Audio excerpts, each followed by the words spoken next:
क्योंकि यहाँ पर स्लाइड्स की बात हो रही है तो स्लाइड्स को प्रिंट करने का तरीका थोड़ा सा मुख्तलिफ है। एक पेज पे कितनी स्लाइड्स आ सकती हैं, एक पेज पे अगर स्लाइड के साथ कुछ नोट्स चाहिए तो वो कैसे आ सकते हैं, मैक्सिमम कितना है, मिनिमम कितना है, ये सारे सवाल के जवाब आपको कहाँ मिलेंगे, बैक स्टेज व्यू में मिलेंगे। ठीक है, प्रिंट के एरिया में जाते हैं और यहाँ पर स्लाइड्स में आपको कुछ डिफरेंट प्रिंट की सेटिंग्स आपको यहाँ पर नज़र आएंगी। किस किस तरह से हम स्लाइड्स को प्रिंट कर सकते हैं। फुल स्लाइड पेज, क्या मतलब है इसका, एक स्लाइड एक पेज पे आपको नजर आएगी। नोट्स पेजेस का क्या मतलब है, slide with picture with text. ठीक है, और आउटलाइंस ओनली टेक्स्ट। ठीक है, फिर आपके पास हैंडआउट से आपको किस तरह से प्रिंट करना है। तो देखिए ये मैक्सिमम है। अब अगर हम ये देखना चाहें कि क्या 9 से ज़्यादा हो सकते हैं वर्टिकल या हॉरिजॉन्टल, तो क्या पॉसिबल है? हाँ जी, क्या पॉसिबल है? नहीं है। इसका मतलब लिमिटेशन यहीं से नज़र आ रही है। यहाँ तो एक पेज पे एक स्लाइड होगी, यहाँ मैक्सिमम वर्टिकल कितनी होंगी, 9। तो सारी डिफरेंट टाइप्स सर यहाँ पर डिफाइन कर दी गई हैं। ठीक है, कोलाटेड अनकोलाटेड का मतलब वही रहेगा जो एक्सेल और वर्ड में होता था आपके लिए। कलर स्कीम्स डिफरेंट हो सकती हैं एज कम्पेयर टू प्रिंटर। आपका कलरफुल है या ब्लैक एंड वाइट है या ग्रे स्केल में आप प्रिंट करना चाहते हैं, बहरहाल। ठीक है, नेक्स्ट लेफ्ट साइड पे आपके पास आपको स्लाइड्स नजर आ रही होगी, जितनी स्लाइड्स आपकी प्रेजेंटेशन में होती हैं। ठीक है, इसको नेविगेट करने की कुछ शॉर्टकट कीज होती हैं। जब आप लेट्स सपोज इस वक्त मैं स्लाइड नंबर 2 पर हूँ, अगर मैं F5 प्रेस करूंगा तो ये हमेशा 1 से स्टार्ट होगी। अगर मुझे करंट स्लाइड से जाना है तो मैं शिफ्ट F5 प्रेस करूंगा तो ये करंट स्लाइड से मुझे लेकर जाएगा। ठीक है, फिर इन स्लाइड्स में हम कुछ प्लेस होल्डर्स अप्लाई करते हैं, यूज करते हैं। प्लेस होल्डर्स का क्या मतलब है? प्लेस होल्डर्स क्या होता है हमारे लिए पावर पॉइंट के अंदर, जिस एरिया में हम, तो इसका मतलब मैं क्या इस डॉटेड लाइन को प्लेस होल्डर कह सकता हूँ? हाँ, ये एक ऐसा प्लेस होल्डर है जो टेक्स्ट को कंट्रोल कर रहा है, जो टेक्स्ट को होल्ड कर रहा है, place holder.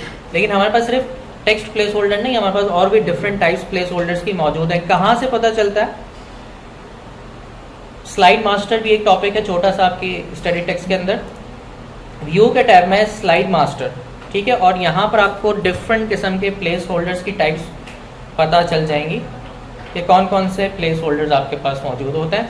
Content, text, picture, chart, table, smart art, media, ये सारे क्या है, प्लेस होल्डर्स है डिफरेंट टाइप्स को होल्ड करने के। और कोई लिस्ट नजर आ रही है यहाँ पे? कितने हैं टोटल, जरा काउंट कर सकते हो मेरे लिए? 8 है, सही है। ये होते हैं लेआउट्स। लेआउट्स भी डिफरेंट टाइप्स के होते हैं। किसी स्लाइड का अगर लेआउट चेंज करना है तो मैं क्या करूंगा, उस राइट क्लिक करूंगा उस स्लाइड पर और आपको लेआउट का ऑप्शन नजर आएगा। ठीक है, और डिफरेंट टाइप्स के लेआउट्स हैं और उनके कुछ नाम है।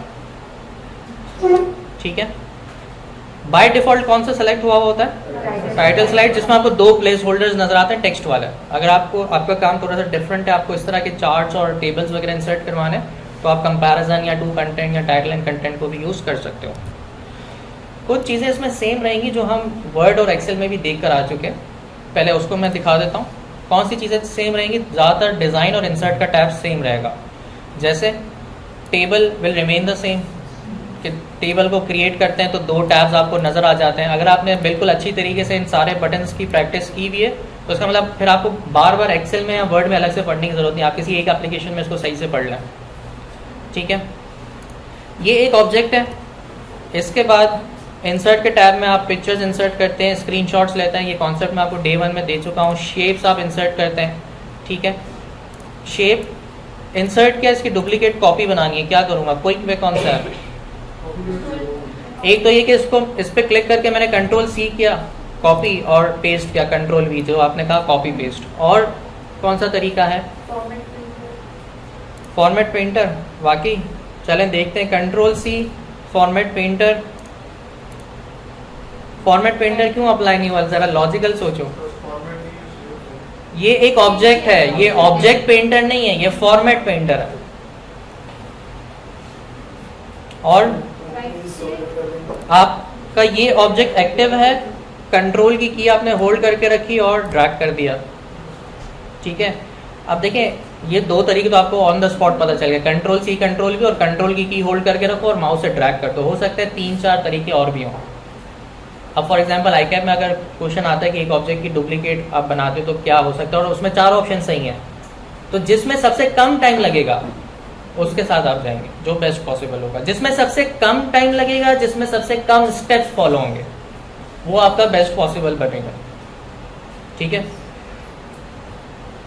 अगेन ये भी वही चीज़ होगी कि जब आप एक ऑब्जेक्ट इंसर्ट करते हो तो फॉर्मेट का टैब आपको नज़र आता है, और उस फॉर्मेट के टैब में आपको डिफरेंट चीज़ें नज़र आती हैं। फॉर एग्जांपल अगर मैं एक और ऑब्जेक्ट इंसर्ट करता हूँ, उसका कलर चेंज करता हूँ, इस वक्त ये जो ब्लैक बॉक्स आपको नज़र आ रहा है, मैं इसको फ्रंट पे रख रहा हूँ, यानी मैं इसको ओवरलैप कर रहा हूँ इस ब्लू बॉक्स के ये पीछे हो रहा है। ठीक है।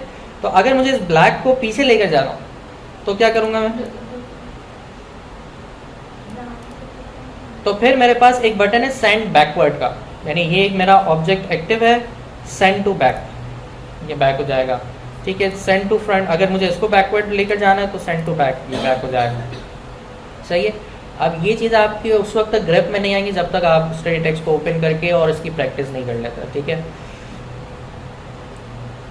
नेक्स्ट एक और कॉन्सेप्ट है इसके अंदर, और 2 टैब्स हैं जिसको मैं डिस्कस करता हूँ, ट्रांजिशंस और एनिमेशंस। एनिमेशंस हमेशा ऑब्जेक्ट्स के ऊपर अप्लाई होती हैं और ट्रांजिशंस हमेशा स्लाइड्स के ऊपर अप्लाई होती हैं। ठीक है। फॉर एग्जांपल अगर मैं इस स्लाइड नंबर 3 पे कोई भी अपनी मनपसंद ट्रांजिशन अप्लाई करता हूँ तो उसका एक इम्पैक्ट आपको नज़र आ रहा है। ठीक है। इस इम्पैक्ट को आप माउस से भी कंट्रोल कर सकते हो और आप कीबोर्ड से भी कंट्रोल कर सकते हो। कीबोर्ड का मतलब कि एक टाइमर आप लगा दो कि हर 2 सेकेंड के बाद स्लाइड चेंज हो रही होती है। जिस भी ट्रांजिशन को आप अप्लाई करते हो, यहाँ पर आपको बहुत सारी डिफरेंट टाइप्स की ट्रांजिशंस नज़र आ जाएंगी। जिस भी ट्रांजिशन को अप्लाई करते हो तो उसकी कुछ सब कैटेगरीज होती हैं। फॉर एग्जाम्पल इस वक्त मैं आपसे कहूँ कि मैंने इस स्लाइड के ऊपर कौन सी ट्रांजिशन अप्लाई की है, तो आप कहेंगे सर वाइप, क्योंकि ये हाईलाइटेड है, मैंने वाइप यूज़ किया। लेकिन वाइप डिफरेंट तरीक़ों से अप्लाई किया जा सकता है, वो मुझे कैसे पता चलेगा, इफेक्ट ऑप्शंस। अब वाइप के अंदर भी कुछ सब कैटेगरीज हैं, ज़रा काउंट करो कितनी है। इसका मतलब ये थोड़ी है कि स्प्लिट को भी अप्लाई करूंगा तो उसके अंदर भी 8 होंगी। यहाँ से भी एमसीक्यू आते हैं। ठीक है, कि वो एमसीक्यू में लिखेगा कि अगर हमने रिवील अप्लाई किया ट्रांजिशन तो उसके अंदर इफेक्ट ऑप्शंस आपको कौन कौन से मिलते हैं। ठीक है, तो इस तरह से भी वो आपको कंफ्यूज कर सकता है। एनिमेशंस की बात करें तो अगर मैं एक ऑब्जेक्ट इंसर्ट करता हूँ, एनिमेशंस का टैब मेरे पास इनेबल हो जाएगा और मेरे पास बहुत सारी डिफरेंट किस्म की एनिमेशंस यहाँ पर मौजूद है, डिफरेंट स्टाइल्स मेरे पास मौजूद है। अगेन इनको मैं या तो माउस से कंट्रोल करूँ या फिर टाइमर लगा के इसको यूज़ करूँ। इस बॉक्स पे आपको एनिमेशन नज़र आई, मैंने अप्लाई की। मुझे ये बताओ, ये एक बॉक्स है, एक बॉक्स के ऊपर एक से ज़्यादा एनिमेशन अप्लाई हो सकती हैं या नहीं? अभी मैंने एक एनिमेशन अप्लाई कर दी है, मैंने इस पर क्लिक करके रखा हुआ है और मैं जूम वाली एनिमेशन इस पर अप्लाई करता हूँ, तो क्या अप्लाई हुई? पुरानी वाली रह गई इस पर? सही है।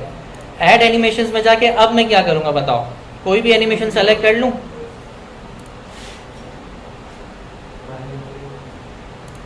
तो बात समझ में आई? ठीक है, कि जब हमें एक ऑब्जेक्ट के ऊपर एक से ज़्यादा एनिमेशंस अप्लाई करनी तो हमें ऐड करना पड़ेगा ना, तो हमें कहाँ जाना पड़ेगा? ऐड एनिमेशंस की तरफ। ठीक है, यहाँ तक क्लियर है? एक बात करते हैं एक और छोटे से टॉपिक पे।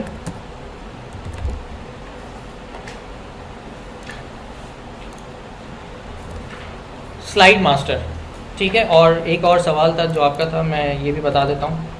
अगेन थीम्स की definition will remain the same. Theme क्या करता है? पूरे स्लाइड लेआउट्स को चेंज करता है, फॉन्ट्स को चेंज करता है, कलर को चेंज करता है, जैसा हमने एक्सेल और वर्ड में पढ़ा था। अब लेट्स सपोज मैं स्लाइड नंबर 2 पे मुझे स्लाइड का कलर चेंज करना है, तो मैं क्या करता हूँ? डिज़ाइन के टैब में जाता हूँ, फॉर्मेट बैकग्राउंड, सॉलिड फिल में एक सॉलिड फिल के अंदर एक कलर अप्लाई कर रहा हूँ। ये कलर स्पेसिफिक इसी स्लाइड पे अप्लाई हुआ है। अगर मुझे सब पे करना है तो अप्लाई टू ऑल, वरना for the very first time वो स्पेसिफिक स्लाइड पे ही यूज़ किया जाएगा। प्लस हम जो बैकग्राउंड कलर्स हैं वो सिर्फ सॉलिड फिल को ही नहीं यूज़ कर सकते, बल्कि ग्रेडियंट यानी जो 3D इफेक्ट्स होते हैं उसको भी यूज़ कर सकते हैं। हम चाहें तो कोई पिक्चर भी इंपोर्ट करवा सकते हैं, लोकेट करवा कर, वो भी बैकग्राउंड बन सकता है, ठीक है। तो अगर आप अपनी क्वेश्चन बैंक देखेंगे, क्वेश्चन बैंक के अंदर आई होप सबने क्वेश्चन बैंक सॉल्व कर ली होगी। तो क्वेश्चन बैंक के अंदर पावर पॉइंट का एक पोर्शन है, उसके अंदर लास्ट के 15 से 20 MCQs बड़े अच्छे हैं, अगर आपको पावर पॉइंट अच्छा समझना है तो उसको ज़रूर टच कीजिएगा, आपका एक एक टॉपिक निकल जाएगा उसमें से, ठीक है। अब आते हैं ज़रा स्लाइड मास्टर की तरफ।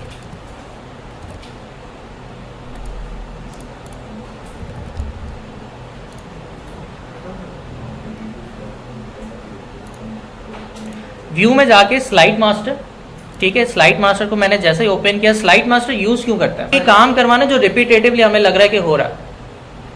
यानी लेट सपोज अगर 70 स्लाइड्स मेरी प्रेजेंटेशन के अंदर है और मुझे फूटर बनाना है, तो मैं हर स्लाइड पे जाके नहीं बनाऊंगा, या मुझे किसी पिक्चर को रखना है हर स्लाइड पे, तो मैं हर स्लाइड में जाके नहीं करूंगा, मैं स्लाइड मास्टर यूज करूंगा।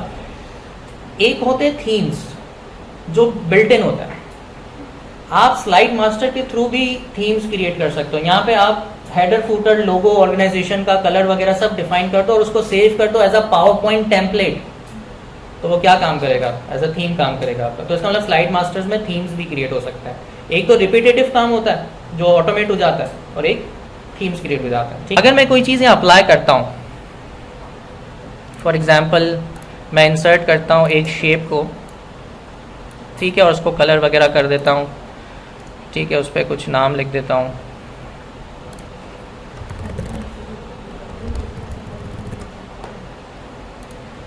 ठीक है, ये मैंने कर दिया इस पर काम, और मैं इसको क्लोज कर रहा हूँ मास्टर स्लाइड्स को, ठीक है।